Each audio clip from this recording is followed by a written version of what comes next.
Doctor Who has had a rough couple of years. The show's ratings plummeted into desolate territory, and fans have left in droves. Woke, more properly called postmodern cultural Marxism or intersectional Marxism, was certainly in full force in those troubled seasons of Doctor Who. But I would submit that the real reason for its troubles was due not so much from the philosophy of cultural Marxism, which is bad enough, but the complete and utter incompetence that comes with that philosophy. Incompetence in writing, directing, cinematography, acting, all of that. Now, why does incompetency cluster around wokeism, you might ask? Well, I can't say for sure, but my guess is that because it's all about smashing hierarchies and past injustices and punishing people for collective guilt, it is also therefore thoroughly opposed to meritocracy. And if your core ideology is opposed to meritocracy, okay, here's where we're at. Leave the store. Here's where you're at. Leave the store. Leave the store. Here's where we're at, Leave the store. Off. I don't give a. Get out, dude. Go ahead, take another swing at it. Make contact with me one more time. I'm gonna make a deal with you. I want to purchase that vape juice. No. If you sell it to me, I won't. If you sell it to me. Look, if you sell it to me, I won't call the police. What you did was assaulted me. What I need is that for my wife. If you sell it to me, I won't call the cops and press charges on you for assault. I won't call corporate and get you fired. Just sell me the product so I can leave. But for those who were hoping that Doctor Who had learned its lesson by now and was ready to cast off its cultural Marxism incompetence and get back to making fun, competent science fiction, I submit for your consideration this tweet. Universe meet its greatest assassin, Doom. Hashtag Doctor Who, Doomsday. A multi-platform story told over books, comics, audio and more. Coming soon. Read more here. Okay, are you ready to see this video? It's only like a minute. The cringe is really bad, but stay with me. I'll give you some analysis after it's over. I know you can survive it. I'm rooting for you. Hi, I'm Doom. Blame my mother. I'm the universe's greatest assassin, and in one day I'm going to die. Unless I can find the Doctor. Someone sent death, literal death, after me. I can only outrun it for 24 hours. So, the clock's ticking. My vortex manipulator sends me a new target every hour. The Lesser Order of Oberon sends me a lot to choose from, and I'm picking the missions that'll, maybe, bring me to the Doctor. 24 hours. All of time and space. Will I find the Doctor? Ancient enemies. Old friends. Or maybe I'll go out in flames. A lot of flames. Well, it'll be better than what's coming for me. If you see the Doctor, tell them I'm on my way.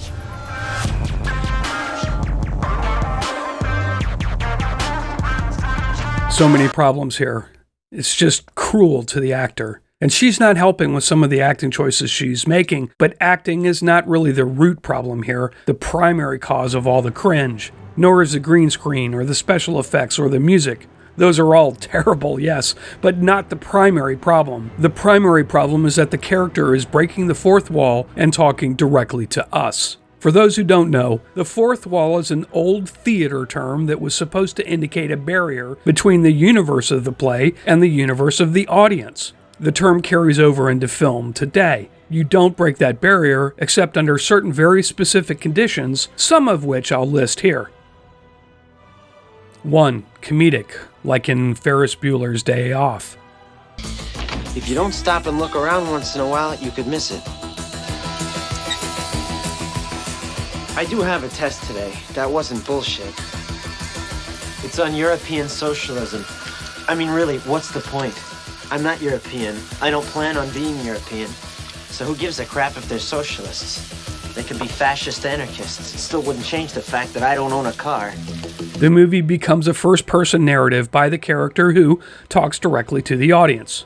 Breaking the barrier allows for comedic viewpoints on the action within the universe of the movie. 2. Voiceover first-person drama. There's 1,000 stories in the city, and most of them start off with narration. You see, the body of a young man was found floating in the pool of her mansion, with 2 shots in his back and 1 in his stomach.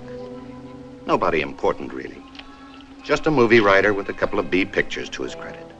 While the voice may address the audience, usually the character in the film does not look at the camera during the story itself. For some reason, we as an audience are more willing to accept the breaking of the fourth wall in voiceover rather than in the camera.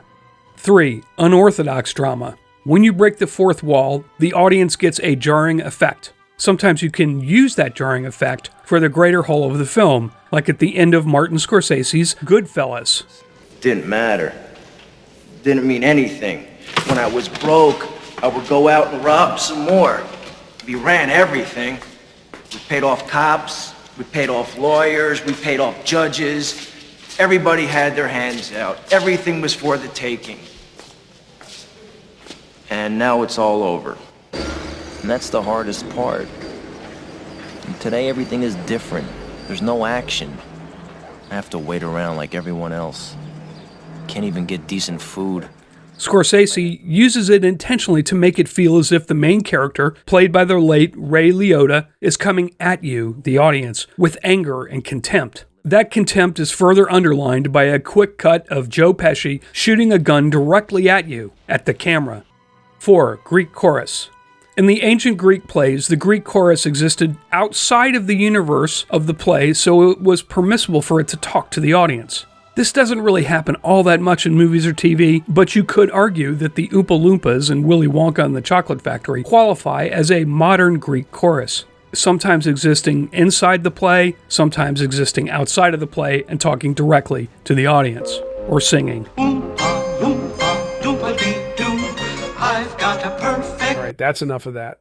5. Advertisements and documentaries. Now, none of these types of products are trying to create a separate universe from the one that the audience inhabits, and usually they're intended to convince the audience to do something. Made in Germany. You know the Germans always make good stuff. Like buy a product, stop global warming, learn something, or vote for a candidate. I've made a couple of those, like this one, which got 1 million views in a week's time. I'm Dale Peterson, and I'm after the Republican nomination for Alabama Agriculture Commissioner. I've been a farmer, a businessman, a cop, a Marine during Vietnam, so listen up. Alabama Ag Commissioner is one of the most powerful positions in Alabama, responsible for $5 billion. Bet you didn't know that. You know why? Thugs and criminals. If they can keep you in the dark, they can do whatever they want with all that money, and they don't give a rip about Alabama. Dorman Grace brags on his Facebook page about receiving contributions from industries he would regulate, bragging about receiving illegal money on Facebook. Who on earth would support such a dummy, and why? It was a lot of fun getting a horse to break the fourth wall. Number 6, children's shows.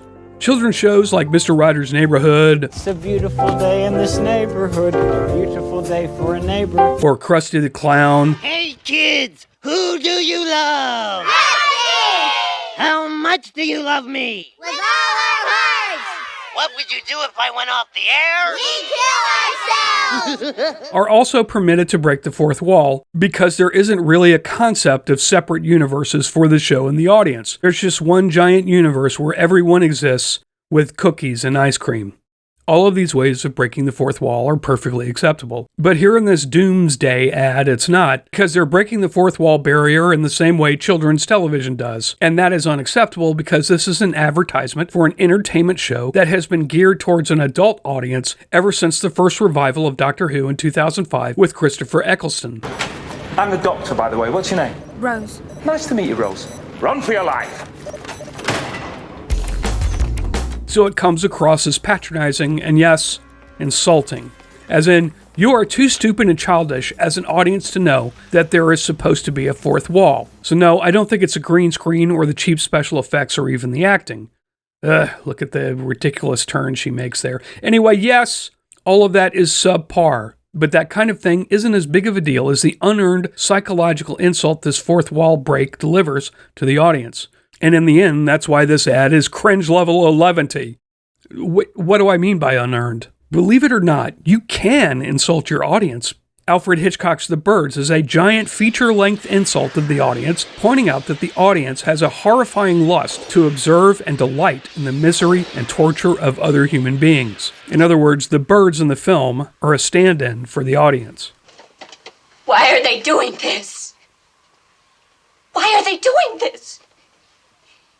They said when you got here, the whole thing started. Who are you? What are you? Where did you come from? I think you're the cause of all this. I think you're evil! Evil! You may have noticed that woman was talking directly at you, at the camera. She's breaking the fourth wall, but in a very sneaky way because the shot is couched as being from Tippi Hedren's point of view. And that's what Hitchcock thought of the audience. I can only imagine what he might have thought if he'd lived long enough to see Twitter. So if you're going to insult your audience, you need to be a lot smarter and way more competent than your run-of-the-mill cultural Marxist. And that's what I mean by an unearned insult. Hell, I don't even think they understood that they were being insulting, except in a buried subconscious way. So, good luck with that, Doctor Who people. You're not inspiring confidence in your future efforts. And that's it for today. Oh, and for all you people out there on the other side of the fourth wall, please like and subscribe so you'll never miss such insightful and unique analysis ever again. You sick puppies.